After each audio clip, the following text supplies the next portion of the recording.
eyi do mala nemis enyadola alo miano viu mau de fiao to dreme alo to ntega poko mala garo mala mie sene koe garo mahala mi me koneji senao vo bibla gbona mi nyire benade no bilo loto abale si meto ya ji le gbedona mi le gbefe keke hamene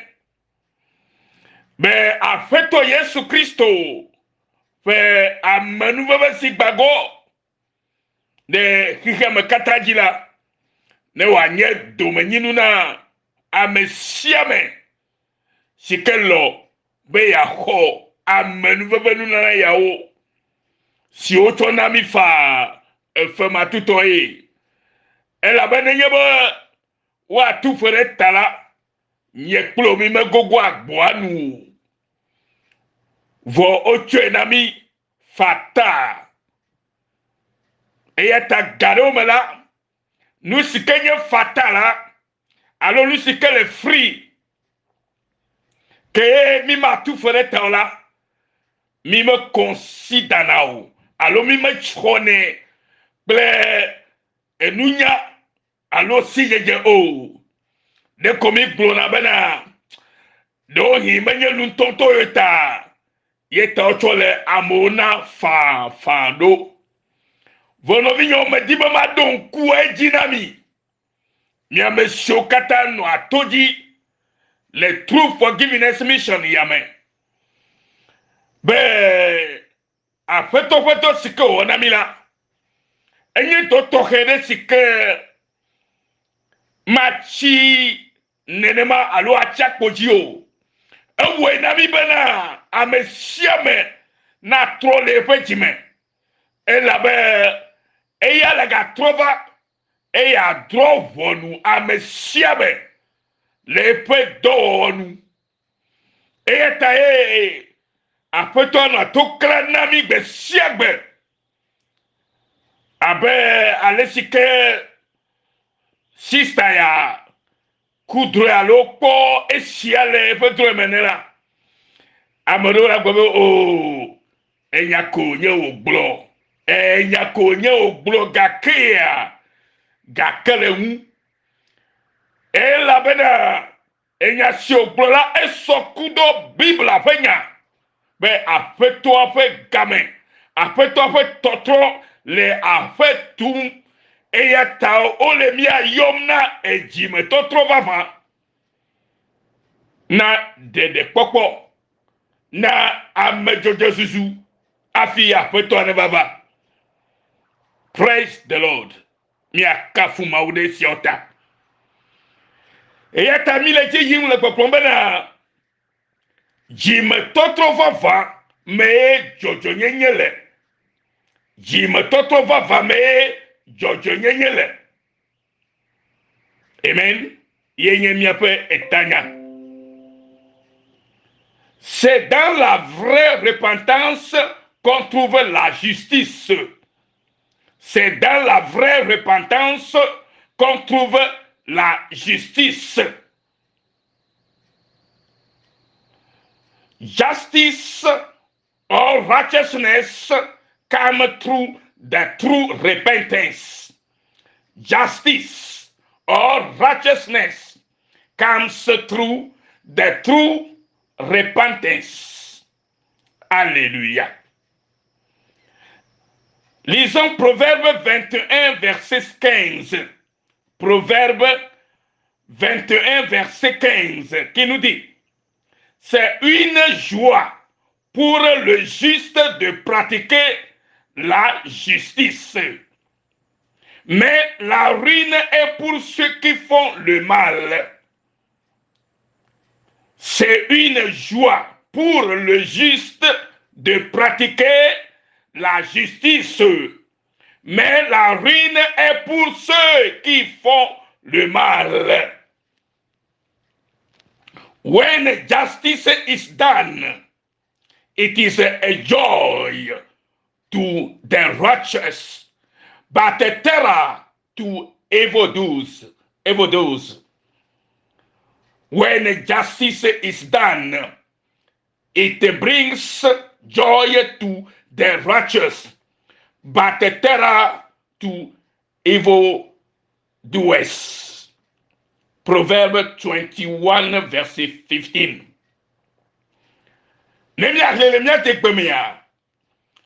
Enu jojo wo enye jijo na amejojo ke enye ngoji na enu majo wo lawo lodo to fa gba tabla vole ke buku iwe ato miaga to de gombe na jojo jijo onye na amejojo be ye wa nu sile etefe ke amesi wocho nouveau di wo do e ya la won ji wo yen na wo. Alléluia. Mia ji le akpa evego azaria maga le fegbo me kana se nu jojo wo enye jijo na amejojo ke enye ngoji na enu majo wo lawo alomi agule ke bana jijo ye onye na amejojo ebe ya wonu sile etefe ke amesiwo cho nuvo di wo do ela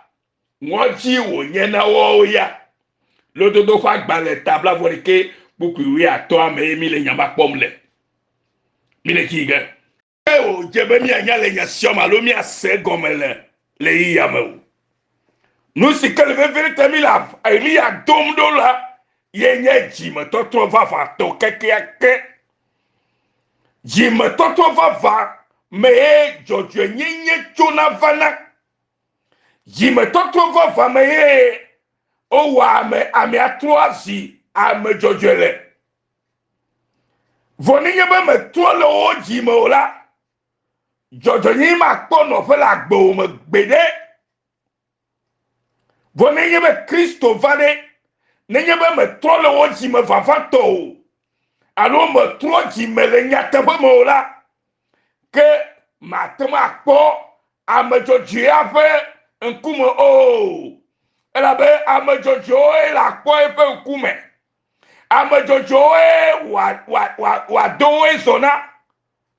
Que a me vodi o yala. Wa ide jo ma vome. Ejo mavove do la me riata novi yo siale va vanami bena jime toto va me jojo nyenyele ne egbe mi pole sike togo du kwale vo church yo le meza nenye be nyatefe le me abaleka feto mawu nto Yesu gbe na mi bana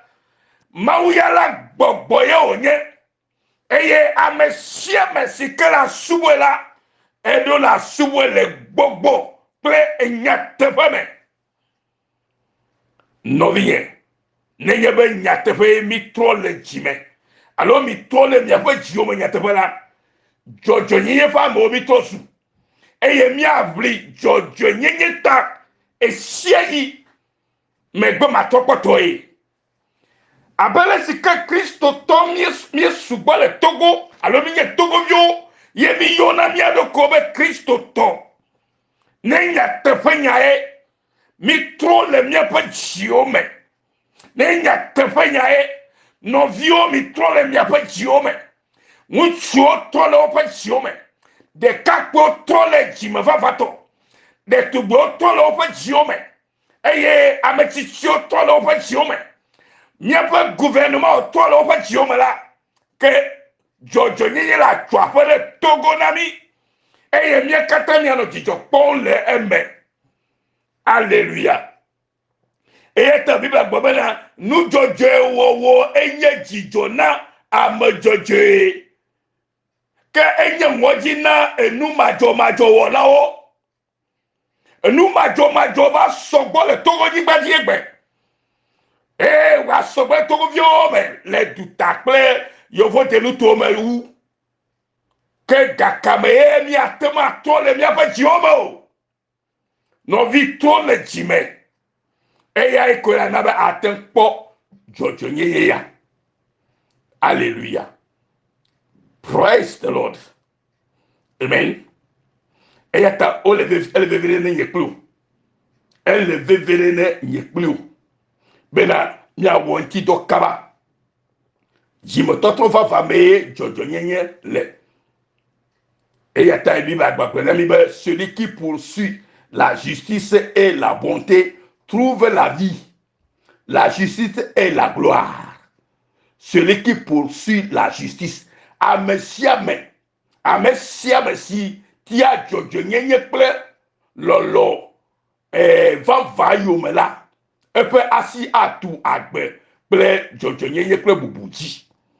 lododo fa gbale tabla vo de ke kuku bla vo de ke ha gbale nyama gbonami novinye Bible gbele he who follows righteousness and the mercy finds life. Righteousness and honor. Proverbs 21 verse 21. Amesiame alo amesiti jojo nyenye ple lolo va yomela epe asi atu jojo nyenye ple epe asi atu agbe ple jojo nyenye ple bubuji. Alléluia. Esia le vevere ne nyeklu no vinye be mia nyabeli ehyabe mia ase enyasio gome egbela amole beble dum vomi sogbo le togo nyigbaji abe Kristo to yemi le church ha yinenema le gbedora fa ha yinenema le koyi fa le mafuku nenema vo bia de ko sebede ye tozi jojo nyi fa mea ne tozi jojo nyi fa mela le nusia numela amefo kuma kokoma na mo le kenwa le ko ala gbo nenye be evire de kama tolma no ha dakpere tala bena efetu ligbala na o amegoro kwa nya te fier kefo wo yo do ko nye Kristo to wo agwabe o ke ameya fofo nye ntia ameya ekpera de nwunye nta nye matema gblonya ya kudentio ela be vo beda ne gblonya jojo ne la me maga po gome ke pona le gbo o no vinye Kristo to ya nyema ma obe mi tole mi apa chiume Kristo le yon be na tole chiume. Alléluia. Et ya ta Bible agbona mi yire bena therefore to him who knows to do good and does not do it, to him it is a sin. James chapitre 4 verse 17. So whoever knows the right thing to do and fails to do it, for him it is a sin. Celui donc qui sait faire ce qui est bien ou juste et ne le fait pas commet un péché. Jacques chapitre 4 verset 17. Et yaunti la amesi kenya nunye wowo eye mo wone ola enye nouveau né Yakobo fa gbale tamene buku wi adadre le nyamagbo le nye plio eyata novinye nyo kaba ne na cho wa gbe na Kristo le blibome ne mo penti kokwe na vajio ale bena na nyame jojui ame wonu tefe ame sike mata wondeke keye nyabe nunyevo ya gbe wowo ye atrosi nouveau né o e Bible akoko na mi la fia nyabe nu ya nyobe ya wo ya to nya tefe vo gakele hiheme nuo ta gakele amefe kuma popota gakele vide ple ajame nu hohota egbebe ma to nya tefe egbebe ye ma no jojo nyanyamo vo ye ukala la church ya yo de ko benye Kristo to ala pato tro le ojime no bi nyobi to le ya pejime. Hey, no video li nengebe o me kwa go me chua o fo pour me to gbo la o fo pour me to si o fe keto voilà go me kwa to go a o nye o gbo be o lo me anto a me fitio mi to le mi afa ji o me lo ya nye lo ke cho ma o gbo bien le kama tu ma tu to e a me nou ve vie ma e ya ta hia be mi ato le mi afa ji o me lo ne koko na vanami yeta yo ko be e ya utia amesi kenya nu nye wo amesi kenya be nu ya letefe da kemo we mo wo de ola eto si nu wo ola enu wo ola ma jifo enu wo ma ko yesu enu wo ola ma ko go mele ma o fe fi afemo enu wo ola ma ko go mele ya ilamo ala dogbe la kaka ke nu wo te oblibara ma o ma segbe dodo la o e la be bible agbe na mi le yesa fa gba le menye c'est kanefa bla to bo asekia be ma o fa si me tore mo ma o fe to be ku e be ya gbe be godo do so nu ka ta me le sebo e o be nouveau yena me le sebo ka la do li ka ka le godo do me ka ke ma o ma se o e la be nouveau la ti o klipa e ya ta mi le yo wo na mi be a me se me le to le jibe jibe to va fa me jojo ye donachona ma o ne ya no vi nyere maone ya tata nyere maone ya so heavy nyere maone ya ne ya de tugbiade maone ya amerike le ya senga popo ya me bena toto na nye toblibo bena mi ma to chwo mano ya ira fo nya bonami o abe chwo mala nyono vo ala chola fima o adogbeda blibo ka kena ne kemele chochobu agbeari e to la chwa me tutu bai to ji mo toto baba me ko no kata to le mo sreka e kakali gara gane fo agbezame ko nu kata mala kono amerika ba ga flu amerika ba ga yo be mi va go drope ne mi awon kuru na chola fi man ka bi na kpo katutu awo maufe jimototo na bo pa katutu baba mauta na to ya mi to nya siome e ne ye be mi senya sio to tu forgiveness mi la mala ya ya be nya te fanya e mauto da ni jiami be mi glona e du ko na o fo jimototo lu ma ne ya mi na ga ya mi ke mi senya no vi ko nya fo do chola nya bodi la ple betakola yesu yo oyira maulolo avoidula ele to true forgiveness mission man ne maule ya yokata alebana wetri yame sikami je wo yo be le bombe te dohe bo te amana nyule kota le yesu ren come la ba mi tole mi abachi wo babato e jo je nya kwa abachi wo yame le yesu bon come lu mo ya mi kede bo be eizare nyagano e kamazarea le yesu bon come amen.